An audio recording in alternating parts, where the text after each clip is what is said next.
Loaners! Welcome back to our channel. I'm Brandy Romero. And I'm Carly Ventura. And we are the Loaner.Ladies.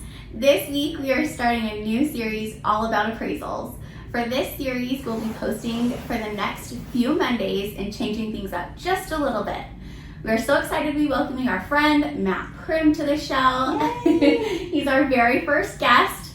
We are calling it Mondays with Matt. So get excited. Matt is one of our most trusted and knowledgeable appraisers that we have the privilege of working with in the state of Utah. So with that, welcome to the show. Oh, thanks for having me, Loaner.Ladies. I've watched several of your shows. I'm excited to be here. Yay, we're so happy to have you.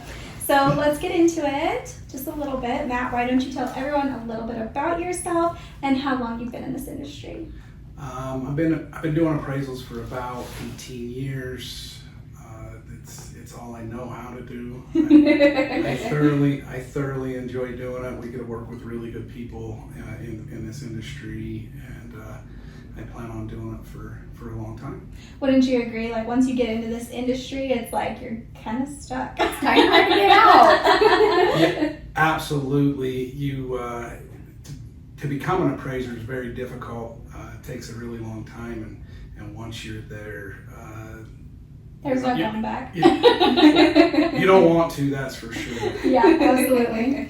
And so what would you say is your favorite aspect about being an appraiser? Believe it or not, we're always learning. It's always something new. Whether it's the market changing and keeping up with current market changes. I really like the fact that there's a lot of balance. There's field work and office work, so you never really get bored. Yeah, absolutely. Lots of stuff to do. That leads us into the next question, actually. I was going to ask you, do you guys have to take continuing education to be an appraiser to maintain your license?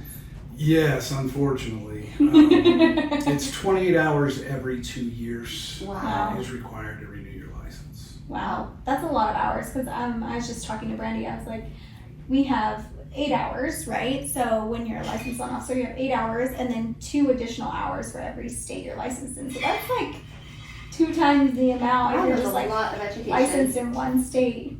But yeah, that's crazy. That's a lot of hours. A lot of time. Yeah, it is. And we learn something from it every year, so Yeah. it's changing. Yeah, this industry is always keeping you on your toes, right? That's half the battle. Again, leading us right into the next question, Carly. Great job. Now, how do you keep up with the latest updates in the appraisal world? There's typically not real big changes. Like the way to value a house hasn't really changed.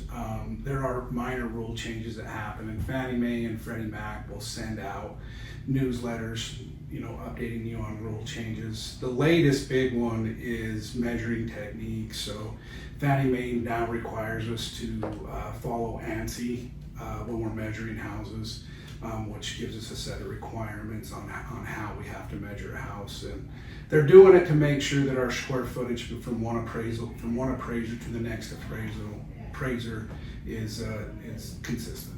Yeah, that's super interesting, because I've seen before somebody purchase a home and then have their square footage on that purchase, and then like a year later they come in and do a refinance, and then their square footage is different. So I've seen that happen a couple of times actually, but slightly, obviously. It's not like a significant difference, but yeah, I've seen that. So is that supposed to help with that then, I guess? Exactly. It's probably still not going to be exactly the same, but so long as there's not major differences, then there's not going to be major value differences.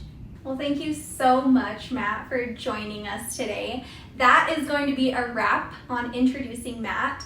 Make sure you stay tuned for the next week's episode, where we will be discussing what happens when Matt gets an appraisal order and how the purchase contract affects the appraisal and typical appraisal costs. Also, make sure you like, comment, subscribe to our Facebook, Instagram, and YouTube channels so that you don't miss out on anything Loaner.Ladies. And with that, see you later, Loaners.